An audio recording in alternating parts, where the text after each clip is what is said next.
What's going on, everybody?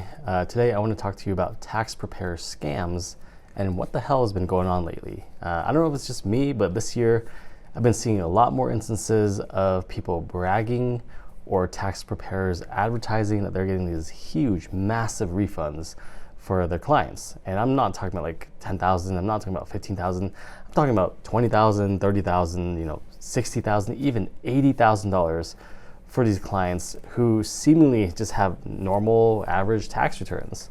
And in the tax professional community, we're all a little baffled about what's going on here.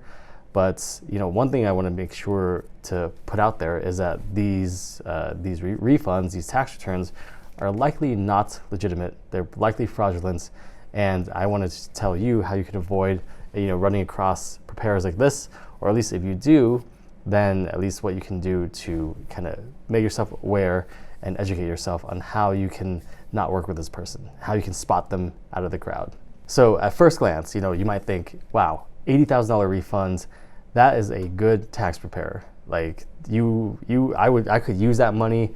That would be awesome. And it sounds really enticing, but the thing is, if it's not legitimate and if it's fraudulent, that's going to come back and bite you in the ass in 2 years probably, when the IRS decides to audit your tax return. And if they do that, you could be facing criminal charges, and you could be facing huge fines and penalties for filing that return. And yeah, you might be thinking, yeah, I didn't prepare the return, I shouldn't have to be facing those penalties. Yeah, but if you signed the return and accepted it, then you were responsible for it, even if somebody else prepared it for you. Okay, you might make the argument that you had no idea what was going on, that you had no idea why you got your $80,000 refunds, and that seemed ordinary to you, but that's not going to work. You're still responsible for your tax return, even if somebody else prepares it. So something to keep in mind, if you already filed tax returns like this, you might be screwed in a couple of years. What should you look out for? I'm going to tell you all the things you should look out for when you're encountering tax professionals, tax preparers, and the things you should look out for, what you should do if you see that. And before I do that, it'd be nice if you could like this video and or subscribe to my channel. All right, so first is the big promise. Is the tax preparer giving you a huge promise that they're gonna give you a big refund or a refund at all, okay? That's the first red flag, are these big promises, okay? Because typically you can't promise a tax refund.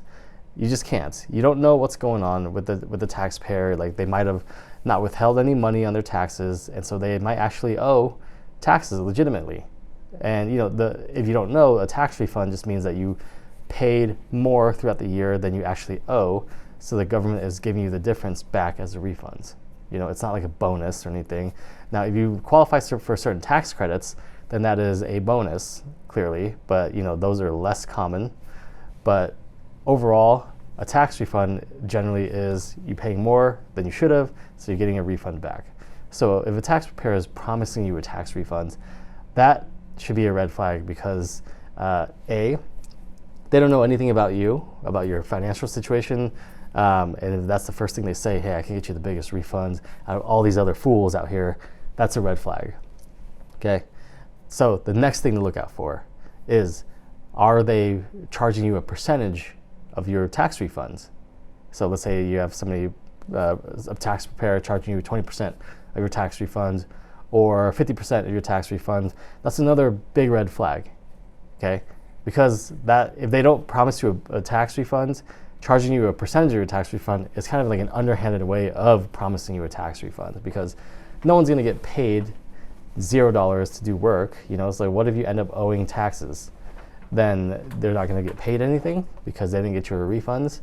So yeah, that's an underhanded way of promising you a tax refund. Another thing about that is, as a CPA, as enrolled agents or EAs, as attorneys, charging contingency fees for tax refunds is actually really unethical in most states, probably all states, wherever you practice.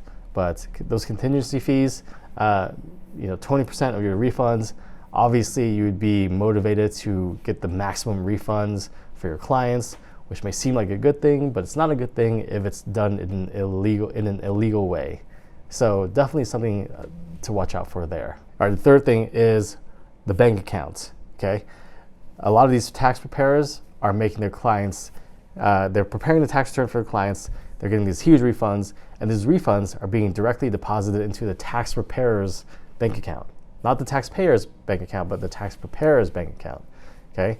And then from there, once it gets deposited there, the tax preparer will take their cut, their 50% cut, and they'll pay out the rest to the taxpayer. So yeah, the taxpayer might still get $40,000 instead of $80,000, but that's still a ridiculous amount of refunds.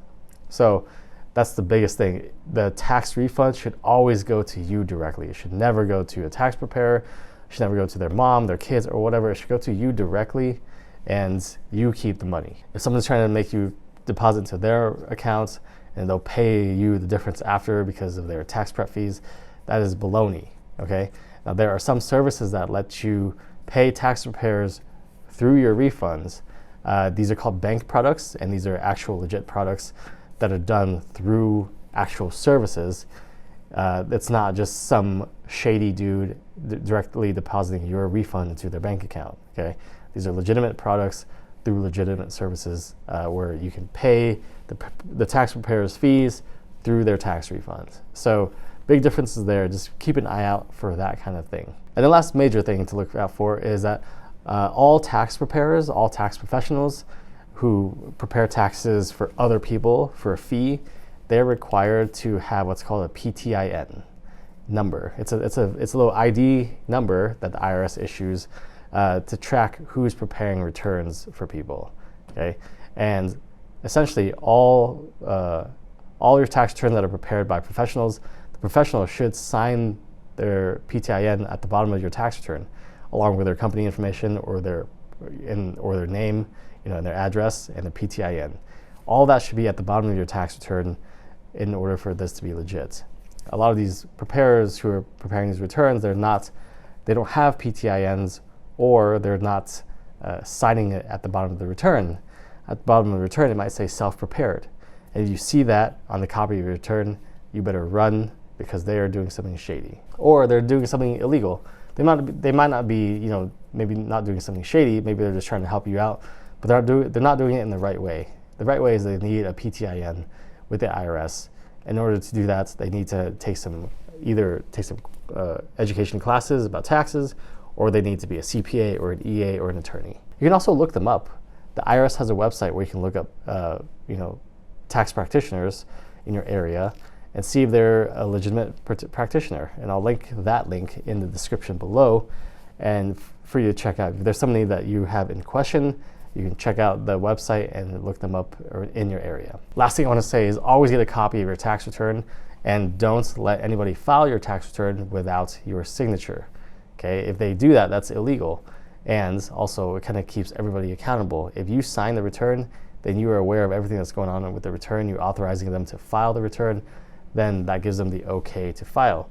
But if people just file for you, they prepare your taxes and they're like, hey, I just filed your tax return for you, and you didn't sign anything, that is a red flag. You should always be able to review your return and authorize it before anybody files your return. All right? So that's all I got. Thanks for joining me today.